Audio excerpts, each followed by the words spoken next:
Do we actually have hunger in the United States? According to the latest USDA Research Council, 1 in 6 people faces hunger. 1 in 6 people is roughly about 49 million people. So in America, in the United States, there's 49 million people that don't have consistent access to food. Most of that is unfortunately made up of children, and so it's a big issue, and it's something that we can tackle. Okay, now take that 49 million people and juxtapose it with 60 billion tons of food that are lost every single year. That 60 billion is approximately half of the produce. And most of that is because in America, we like the way our food looks. We're not gonna buy an orange, even though it's perfectly good for you. We're not gonna buy fruit that has little blemishes here, imperfect. There's even a business that is actually now taking that imperfect food and selling it to you, but that's not what I'm here to talk to you about. I'm here to talk to you about another program that is going to potentially end world hunger. So again, think of the two things that I said already. 49 million people that don't have access to food in America. We're not even talking about, we haven't even got to international. We're just talking in the United States. 49 million people don't have access to food. 60 billion tons of food, which is approximately 150 billion or 160 billion dollars worth of produce, is lost every year. Remember the number that I talked about before? We give $400 billion to charity. Talk about inefficiencies. Now, the company that I'm going to talk to you today is taking some of this food into low-income areas and giving low-income people organic produce. And a shopping basket, and this is I haven't talked about the model, but I'm going to introduce you Glen, which is the founder of this organization. But not only produce, but this group also gives different kinds of meat every single week. Mochis, just a type of ice cream some weeks. I've seen people come out with caviar. Some people come out with salmon. My point is this. This organization and what Glen has done is tried and tested. He's been doing it for over 10 years and perfecting a system, a way for us to take a lot of this good produce, put it and have it accessible to people in low-income neighborhoods. And again, they're not getting it for free. They can get it for free if they volunteer to help it, but they can also pay as little as $40 to get a shopping cart full of produce plus an extra cart. And again, I'm gonna stop there because I want you to hear from Glen himself, the founder. I want you to hear his story and how this all got started to get you excited about it, one, but to get you to understand that this guy gave up a lot and is giving up a lot every single month to make this happen, because the joy he gets from helping his neighbor is better than other things he could be doing. So again, here's Glen, here's the full interview, and we'll go from there. Thank you. Yeah, so about 25 some odd years ago, I actually got pulled over for a taillight that went out. And when that happened, it changed my life completely. The CHP pulled me over because I had a broken taillight, and then he asked for my driver's license and my insurance information. I gave it to him. He came back. He goes, "You know what, Mr. Curado, tonight's your lucky night, because I am so late for my daughter's birthday that I have to go.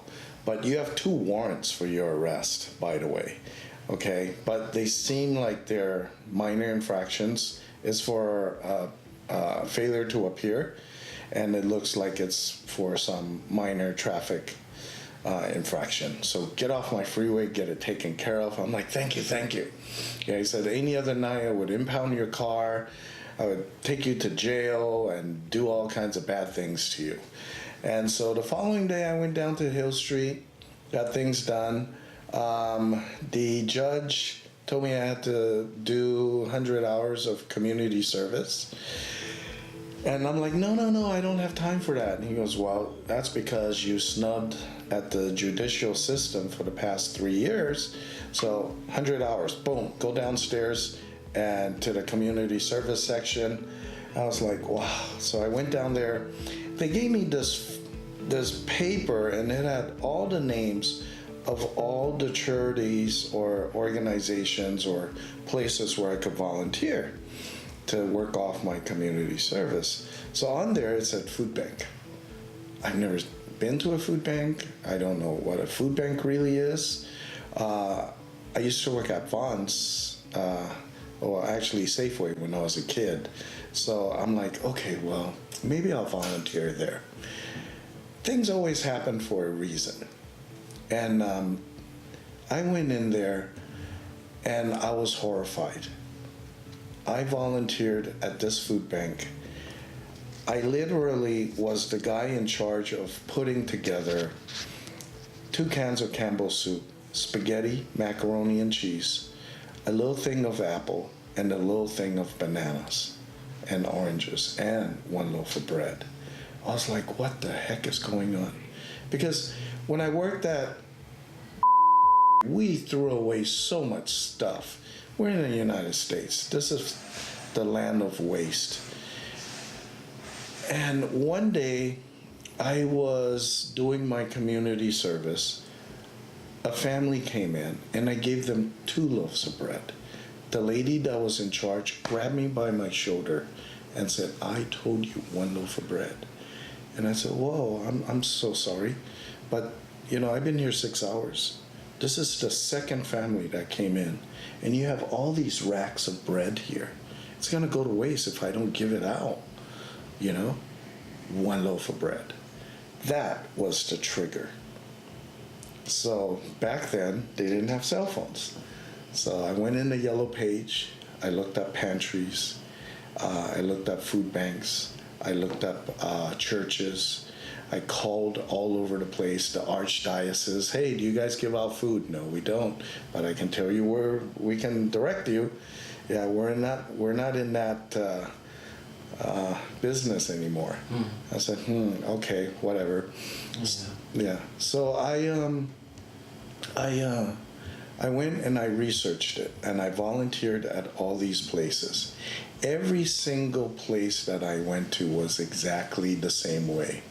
You went in there, they gave you very little of anything. And then, before you got anything, you had to jump through hoops to get whatever it is they were going to give you.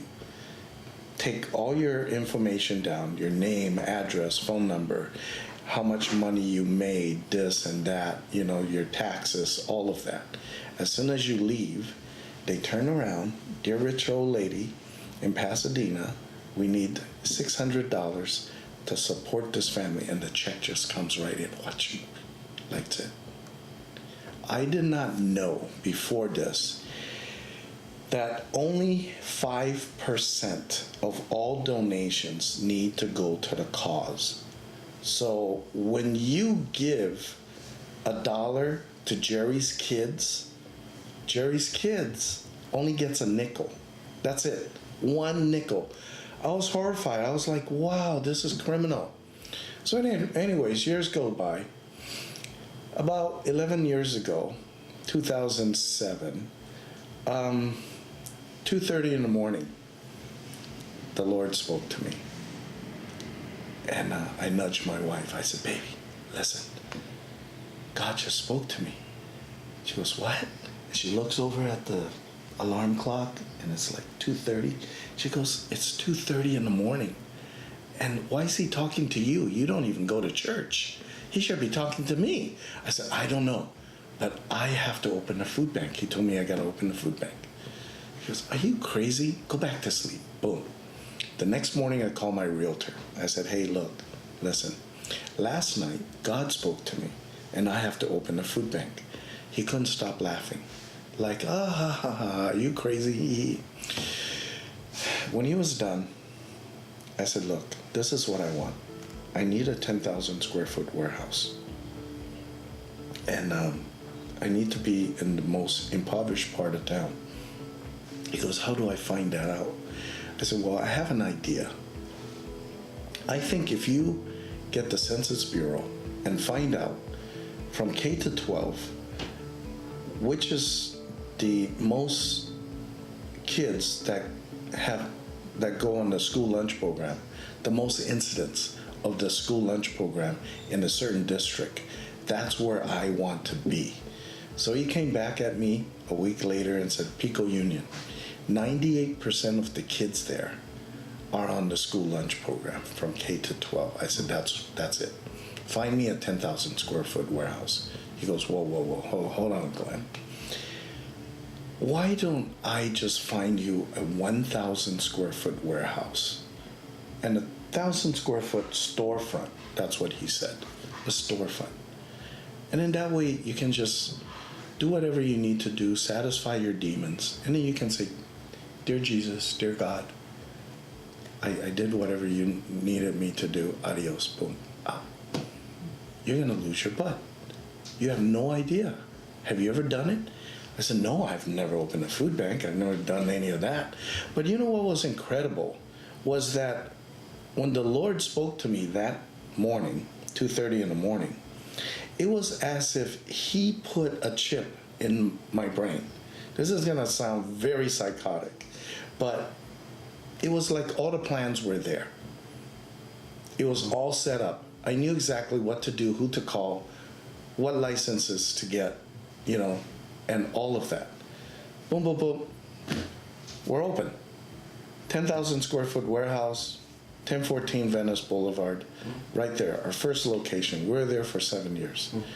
I was paying $5,500 for rent. And then the marijuana people came in and they kicked me out. Yeah, they offered the landlord $24,000 a month. And the landlord said, hey, you know what, Glenn, I love you. I love what you do. Yeah. However, they're paying me $24,000. You're paying me $5,000. Okay, forget it. Yeah. I said, yeah, you know what? I've been kicked out of better places than this. So I moved to 3,200 Grand. So we were there for 3 years. And that was the longest 3 years of my life because I didn't want to be there because we were forced out of one location. When we moved out of that location, we had we've been serving about maybe 60,000 families. Now our numbers are up to 70,000 families that have actually walked through our door at one time or another. Now, the reason why we don't have lines forming all the way around the block because of the 70,000 families is because people have this stigma about the food bank. And it's a handout. And it's a place where they give you canned goods. And it's a place where you go when you're down and out. I intentionally tried to stay away from that. If you notice in our literature, it doesn't say food bank. It says World Harvest Charities and Family Services, sharing the surplus, because that's what we do. I wanted to remove that stigma. It's like when you tell somebody, oh, I'm going to put my mom in a convalescent home. Immediately what comes to our mind is One Flew Over the Cuckoo's Nest. That kind of atmosphere, the lockdown and people are crazy and running around. So the same thing, I want to make it welcoming. So when people come in, they go like, wow, what is this? There's a place for you to actually sit. Actual place where you can have some coffee, you can have drinks. People come in and our greeting is, hi, welcome to World Harvest. How can I make your day better? That's how we answer the phone. That's how we greet people. And when they come in, as little canned goods as possible, as little dry goods as possible. If you notice, we have all this healthy produce. They come from the warehouses of the major supermarkets. It's all your top tier supermarkets. like, I mean, the top of the top of the best, specialty supermarkets, so on and so forth. But when you come in here, you'll see a lot of their names posted everywhere. Everybody supports us. And I've been doing this a little bit over 10 years, so I have a little clout. So when I go into a warehouse, I can call the general manager and say, hey, Joe, listen, can you give me all the organic fruits and vegetables to us, World Harvest? And then you can give XYZ all the other stuff, you know, but I want all your organics. And they're like, yeah, sure. Because every single person that has donated or are part of World Harvest have come down here and visited and see what we do firsthand. The reason why families come in here and they think, oh, because I don't have food, I don't have money, I'm down and out, and I need some help. That is those four things I want to get out of their mind. They come in here and we're going to give them back their dignity and say, hey, and we got music playing. Nobody's going to pray to you or for you, you know. But, you know, if you ask us for a prayer, we'll give you a prayer, you know, give you a hug, you know, something like that. We want to welcome them. They come in here. We do ask for a $40 donation. When I first started this project, it was $20. And that was because minimum wage was $6.50 an hour. Now minimum wage is $12.50 an hour, and I'm, you know, at, you know, $40. Cash, debit, EBT. Or if you choose to save your money, that's fine. What you can do is save your money, help me, volunteer. And some people call me and say, hey, I hear that I can, you know, I don't have money, you know, what can you do for me? I said, oh, very simple, come and help me out. Oh, you want me to work for food? You want me to be that guy standing on the corner? Oh, you know, no, forget you, and, you know, a bunch of expletives, and they hang up. That's the furthest thing from the truth. What I want them to do is to feel empowered. You're coming in here not to work for your food, but instead you're going to give back to the community. I just walked in here a little bit ago, and there were a couple outside, and I think you bumped into them. They were so ecstatic. They had a chance to work, and it looked like they haven't worked in the past 6 months. And so they were so happy about the type of food that they got. They couldn't believe it. You know, the guy was hesitant to come in here. He couldn't believe what was written on Yelp and our Google, our, you know, Facebook and stuff. It was just too unbelievable. But he came in and he volunteered, him and his girlfriend or wife, and they're like so happy. And so that's what I'm trying to do here. Give people healthy food, organic, as much as possible. As much as possible, we have bread, we have eggs, we have milk, something like that, you know, some kind of meat at any given time, you know, or at least a meal. And that's it. Easy peasy. There should be more places like this out there, but unfortunately not. It's too labor intensive. Nobody wants to do the work. Plus, there's no money in this. I'm not grant driven at all, and I'm not funded. And I'll tell you why. When I started this project 10 years ago, almost 11 years ago, I wrote to a major cigarette company. I'm not going to tell the name, but they right away gave me a $50,000 check. I was so happy. I was so ecstatic. Like, wow, I'm on my way. With that check, though, the second page had all the clauses. This money cannot go to, and this money cannot be allocated to